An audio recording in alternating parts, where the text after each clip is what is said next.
आमाको उसमा यो गरेर यो तपाईँको अहिले 15-20 मिनट यसरी बसेर उठ्न हुँदैन त जच्चाउन गएको छैन हो ब्यान्डेज गरिदिएन आमालाई कसले जच्चाउन लाने भनेर झनै मारेर एकदम लात्ताले हानेर नि तर यति राम्रो दुध दिएको थियो 15 दिन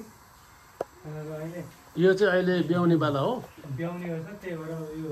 दुध अहिले पनि तपाईँको 4 लिटर जति छ दुध 2 महिना ब्याउन बाँकी छ अनि बेलुका दुनी गरेर चाहिँ बिहान दिन्छु त्यो फेरि दुयो भने त अर्को छाकमा राम्रो दिँदैन अरे नि त होइन सर यसको अहिलेसम्म चाहिँ यो 14 बेदको होइन अहिलेसम्म चाहिँ तपाईँको यसले बिहानको बेलामा त 20 लिटर दिएको छ बिहान यसको पनि 10 लिटर बिहान 10 लिटर बेलुका दुई अरे अहिले बिग्रेन अहिले हेरौँ न यदि दुःख दिन्छ रिसाउँछ मलाई देखि झन् रिसाउँछ होला यसले होइन यो तपाईँलाई देखे पनि नदेखे पनि यो बहर चाहिँ अब यो एउटा राम्रो फार्म कोहीवालालाई अब यहाँ त सिन्धुलीमा त फार्म छैन छ के फार्म छैन त्यो हाम्रो उसको के अरे हिफरले दिएको पनि छैन हेफरहरूले सिमेन्ट ल्याइरहेको छ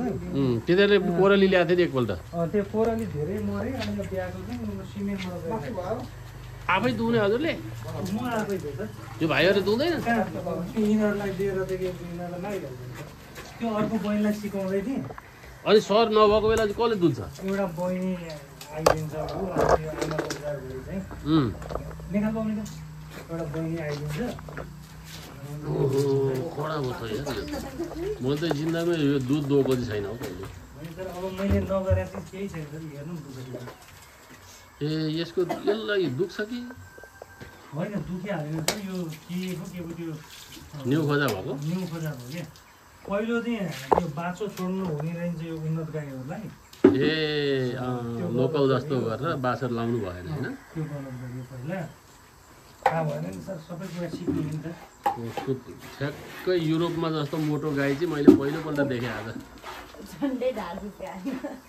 होइन सर यिनीहरूलाई त्यो नानी त्यो सुटु सोध्दैन यस्तो अप्ठ्यारो बस्यो हेर्नु त्यो न्यु गर्नलाई नि लाताले हिर्काउनु खोज्दैछ अहिले टिएच नै छ हो